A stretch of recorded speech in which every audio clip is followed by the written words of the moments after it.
अस्सलामु अलैकुम वरहमतुल्लाहि वबरकातुहू।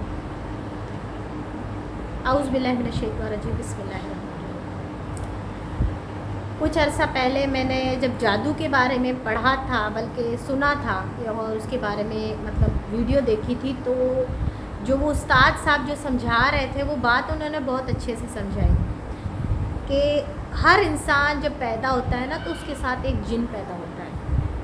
वो जिन, उसका ताल्लुक़ जादू क्यों गुनाह है, क्योंकि जो ये इल्म सीखते हैं ना काला जादू का, उनके कुछ जिन्नात से ताल्लुकात होते हैं। इसी तरह वो ऐसी चीज़ें यूज़ करते हैं, ऐसा इल्म उनके पास होता है जो गलत गुनाह में आ जाता है, शुमार होता है, ठीक है।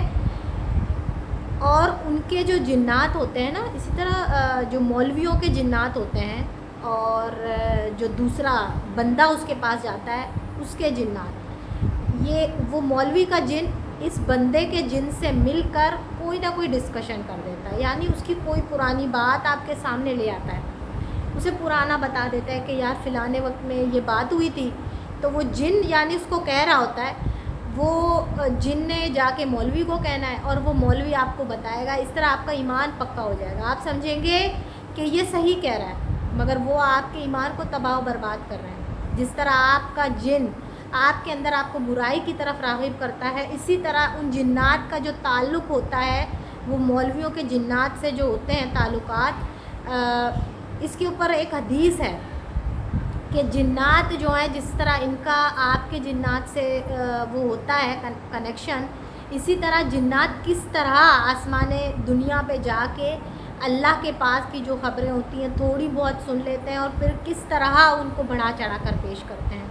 आज मैंने ये हदीस दोबारा पढ़ी, मतलब पहले ये हदीस तो नहीं पढ़ी थी, मगर ये मुझे पता था कि जिन्नात होते हैं और जिन्नात का ताल्लुकात यानी किस तरह बनता है। मगर ये हदीस आज मैंने पढ़ी, अहसनुल बयान की मैं तफसीर पढ़ी थी, उसमें ये हदीस थी।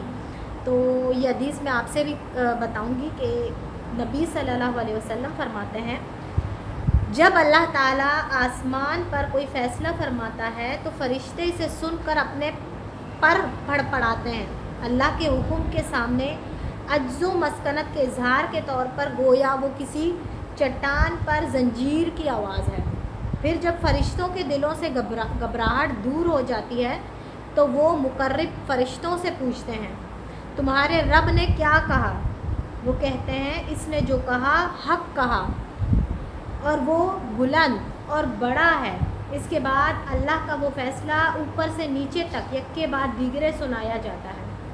इस मौके पर शैतान चोरी छुपे बात सुनते हैं और ये चोरी छुपे बात सुनने वाले एक दूसरे के ऊपर आसमान दुनिया तक चढ़े होते हैं और वो एक आध कलमा सुन लेते हैं तो इनको तो शहाब साकिब मारा जाता है।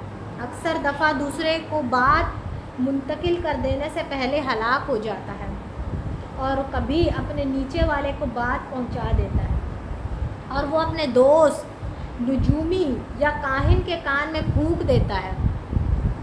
वो इसके साथ 100 झूठ मिलाकर लोगों को बयान करता है।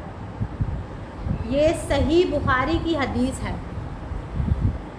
ये पढ़कर हदीस में यानी वो पुरानी बात मुझे याद आ गई कि वाकई ये जो काहिन नुजूमी है, इनके पास जाना क्यों गुनाह है।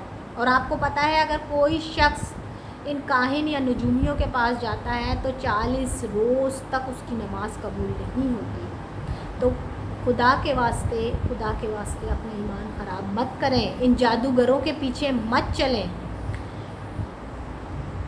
ये ईमान बहुत कीमती चीज़ है, ईमान पे कंप्रोमाइज़ नहीं करना। अल्लाह के वास्ते अपने को बचा के रखें। अल्लाह पाक मुझे और आपको दीन की सही समझ अता फरमाए।